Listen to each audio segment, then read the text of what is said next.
माँ दूध करती थी 16 लीटर, इसका बच्चिया निकला 5 स्टार का तो 24 लीटर पर है। इसका बच्चा निकला स्ट्राइकर का तो 28 लीटर पर चली जाएगी। तो हम एक ही जनरेशन पर अभी ऑल ओवर दूध का एवरेज निकालिएगा तो अगर 4 सीमेंट शॉर्ट से सीमेंट पर भी मानेगा तो ये बेनिफिट भी है किसान। यार 2000 के सीमेंट के लिए चल गया, बट जनरल सीमेंट वहाँ सामान जहाँ बहुत बुल है जो बच्चिए के चांस ज़्यादा रहता है, थोड़ा 60% बच्चिए के चांस है का दूध ज़्यादा होगा, आम जनता को फायदा होगा। अच्छा भोजन करना है आपको, वो ख्याल से भी अच्छे ब्रीड की जरूरत है, इनकम के ख्याल से भी अगर रखते हैं तो अच्छे ब्रीड का गाय कहने में भी हमको थोड़ा खराब लगता है, लेकिन थन भी नहीं है। बाकी देख लीजिए भेन कितना है, 19 से 20 स्पाइक, इसको भी स्पाइक डाले हैं, दोनों चेक हो गया, दोनों मानल है। इस वीडियो में हम जानेंगे कि एक डेयरी फार्म पर जो है ब्रीड पर काम करना कितना इंपॉर्टेंट होता है, क्या जो है ब्रीड तैयार करने में खर्च होता है, डेयरी फार्म को लंबे समय तक चलाना है तो कैसे हम ब्रीड पर कार्य कर सकते हैं, कैसे जो है हम दूध का उत्पादन बढ़ा सकते हैं। और एक गायों में समस्या होती है कंसीव की, क्योंकि बार बार जो है रिपीट करती है, सीमन दिया जाता है लेकिन रुक नहीं पाती है, तो क्या कारण होता है। काफ़ी महत्वपूर्ण वीडियो है, इसलिए आप इस वीडियो को कंटिन्यू देखिएगा। यदि मेरा प्रयास अच्छा लगे तो इस वीडियो को एक लाइक जरूर कर दीजिएगा, और अभी तक आप हमारे चैनल को सब्सक्राइब नहीं किए तो प्लीज़ इस चैनल को सब्सक्राइब कर लें ताकि इस तरह की नई नई जानकारी आपको इस चैनल पर मिलता रहे। मैं AI worker Arun Kumar, Arya dairy farm, Junathi Arwal. Important semen, short से सीमेंट और नॉन शॉर्ट से सीमेंट पर हम चर्चा करेंगे, और अच्छे सीमेंट से क्या बेनिफिट होने वाला है किसान को भविष्य में, उसके बारे में हम बताएंगे। आप इस गाय के पर हम उदाहरण दे रहे हैं, ऐसे कहीं भी गाय के पास आप खड़ा होइएगा ना तो हम बता देंगे बेनिफिट हर गाय से भविष्य में साल 1.5 साल में कितना बड़ा बेनिफिट होने वाला है। तो अभी यहाँ हम खड़ा हैं तो इसी गाय पर चलिए। इसका माँ दूध करती थी 16 लीटर, इसका बच्चिया निकला 5 स्टार का तो 24 लीटर पर है। इसका बच्चा निकला स्ट्राइकर का तो 28 लीटर पर चली जाएगी। तो हम एक ही जनरेशन पर अभी हम बात कर रहे हैं। तो ये SAG का 5 स्टार था, वो ABS का स्ट्राइकर आ गया तो उसका 28 लीटर फर्स्ट बियात में आएगा, इसका 24 लीटर फर्स्ट बियात में है, इसकी माँ का 16 लीटर था। तो आपको अंतर तो यही बुझा गया कि तीसरे जनरेशन में हम कहाँ जा रहे हैं। अब चलिए इसका दूध का, इसका माँ दूध करती थी मान लीजिए 16 लीटर तो 2 महीना 2.5 महीना पीक पर रहती थी, फिर थोड़ा दूध घटता था, सीमेंट पड़ गया तो और दूध घटता था, बिसुकती थी 4 लीटर 5 लीटर पर, ये बिसकेगी कम से कम 10 लीटर पर, वो बिसकेगी 16 लीटर पर। तो ये भी अंतर देख लीजिए। अब चलिए शॉर्ट सेक सीमेंट पर, अगर शॉर्ट सेक सीमेंट किसान लगाएगा तो बच्चा आ जाएगा तो बेकार के हो जाता है, उसको 3 महीना 4 महीना दूध पिलाइए, फिर बानिए छानिए, घींचेगा, उधर ये करेगा वो करेगा, छुट्टा अगर छोड़िएगा तो किसान गालिए देगा, जज चल गया तू छोड़ दिया, तो बहुत समस्या होता है। ये सब शॉर्ट सेक सीमेंट से फायदा है कि बच्ची आएगी, अच्छे बुल की बच्ची आएगी तो उसका जेनेमिक वैल्यू भी अच्छा रहेगा, दूध का रिकॉर्ड उसका बहुत अच्छा रहेगा, तो बेनिफिट तो होगा, घाटा नहीं है। ये तो है कि वर्तमान में लग रहा है कि मेरा चल गया 1500 चाहे 1600 चाहे 2000 रुपया, घाटा नहीं है। अगर ऑल ओवर दूध का एवरेज निकालिएगा तो अगर 4 सीमेंट शॉर्ट सेक सीमेंट पर भी मानेगा तो ये बेनिफिट भी है किसान। लेकिन ऐसा होना नहीं चाहिए कि ये किसान को 4 सीमेंट लगे तो माने, होना चाहिए कि फर्स्ट बार में ही मान जाए, न तो सेकंड बार में तो निश्चित है कि मना देना चाहिए। उसमें किसान भी दोषी है, एआई वर्कर भी थोड़ा दोषी है।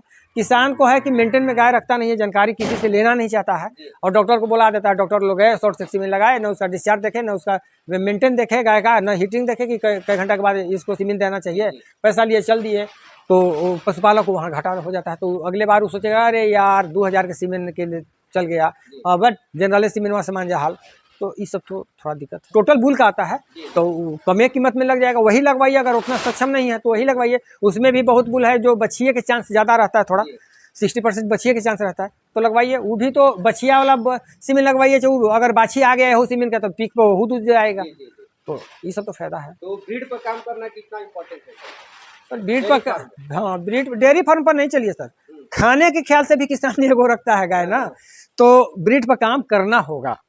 10 परिवार का एक परिवार अगर लेके चलते हैं, एक गाय रखेगा 6 लीटर अगर टाइम का दूध निकालता है, 3 लीटर वो बच्चे की पिला देगा, 3 लीटर में 6 परिवार का रोजगार नहीं चलेगा। जितना हर घर में अब चाय का सिस्टम बन गया है तो थोड़ा प्रॉब्लम होगा। तो उसको 6 लीटर से कम एक टाइम 9-10 पर जाना होगा, ताकि कुछ दूध मार्केट में डेयरी में जाए चाहे रोजा जाए, जो जैसे बेचने का स्रोत बने। कि गाय का मेंटेन जो है ना, गाय के खर्च जो है खिलाने पिलाने में, वो गाय के दूध से ही आए, तो किसान का सोच बदल जाएगा वहाँ कि अरे गाय एगो गाय रखे, सालों खानो खाए, दूधो दही चला, इसका मेंटेन भी चला, तो 2 गो गाय रखने से तो और ज़्यादा फायदा है। तो सोच बदलेगा, गाय का दूध ज़्यादा होगा, आम जनता को फायदा होगा कि दूध शुद्ध मिल रहा है। अभी हम अपने इंडिया में शुद्ध दूध तो मिल ना रहा है, मान के चलिए, अगर रास्ता निकालिएगा तो बड़ी कम के नसीब है। यानी कि फार्म को या घर पर हो लंबे समय तक चलना है, गाय रखना है लंबे समय पर, अगर अच्छा भोजन करना है आपको, वो ख्याल से भी अच्छे ब्रीड की जरूरत है। इनकम के ख्याल से भी अगर रखते हैं तो अच्छे ब्रीड का काम है। बेचने के ख्याल से अगर गाय पा रहे हैं कि बच्चा तैयार करके बेचेंगे तो अच्छे ब्रीड का काम है। तीनों जगह आप फेल हैं जब तक कि अच्छा ब्रीड न लाते हैं तब। तो एक अगर बच्चिया ऐसा जन्म से लेकर और गाय बनने तक क्या कॉस्ट पड़ जाता होगा तैयार करने? देखिए एवरेज आपको 50 से 60 हजार, अगर अच्छा से बच्चिया पालते हैं तो 50 से 60 हजार पड़ जाएगा उसको बच्चा देते देते में। तो गाय तैयार होगी 90,000 से 1,20,000 तक बिकेगी। वो तो मेरा चैलेंज है।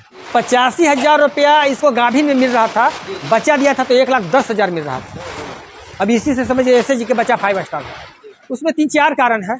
किसान के यहाँ भोजन में बहुत कुछ पारंपरिक जो चल रहा है वही अभी है। आपको उदाहरण देंगे, आइए इधर। 1, 2, 3, ठीक है ना, ये तीनों बच्चिया है फॉर्म का। फर्स्ट बियात में हम कम वजन में ही सीमेंट दे दिए थे, लेकिन पहले बियात में इसमें जिग डलाया, इसमें ब्रूड डलाया और उसमें स्ट्राइकर डलाया। फर्स्ट बियात में 21 लीटर पाई गई है। इतना छोटा गाय कहने में भी हमको थोड़ा खराब लगता है, लेकिन थन भी नहीं है। बाकी देख लीजिए भेन कितना है, 19 से 20 लीटर ही गई। हम इसको आंकते थे 16 लीटर इसको आंकते थे 18 लीटर लेकिन प्लस गई, वो 24 लीटर पर गई। तो ये फॉर्म की बच्चिया है, तो इसको हम समय से डिवर्मिंग करवाए, नमक मिनरल अच्छा फीड दिए प्रोटीन युक्त। तो फर्स्ट बार में मानी, और फिर अभी उसको हम डाले हैं स्पाइक, और इसको भी स्पाइक डाले हैं। दोनों चेक हो गया, दोनों मानल है। तो फर्स्ट बार में पहले हम ब्रूट और जिग निकाल लिए और दूसरा बार में स्पाइक निकाल लिए। तो यही है, खान-पान में अंतर होता है? बहुत अंतर है, बहुत अंतर। तो बच्चा देने के बाद कितने दिन के बाद डिवर्मिंग करना चाहिए? 20वें दिन, उसके बाद 15 से 20वें दिन है, बच्चा को 7वें दिन है। इसके बाद हर 3 महीना पर बच्चा को 15 दिन, 7 दिन, 15 दिन, 1 महीना, फिर हर महीने देना चाहिए। तो आपके पास कौन कौन सा सीमेंट उपलब्ध रहता है? अगर ABS में जाते हैं तो ABS में स्ट्राइकर हो गया, स्पाइक हो गया, हैमर हो गया, ब्रूट हो गया, PKC हो गया। HF में जर्सी में जाते हैं तो जिग हो गया, ट्रोंडो हो गया, स्ट्राइकर हो गया। स्ट्राइकर कर रहे हैं, उसका है मैक्सवेल हो गया। इस सब मुरा में आपका 3-4 बुल का है। और अगर डेनमार्क में जाते हैं HF में तो 40-116, 40-120, 40-127, 40-128 है। और जर्सी में जाते हैं तो 50-062 और 40-138। उसका जर्सी में जाते हैं तो जिग, ये सब है।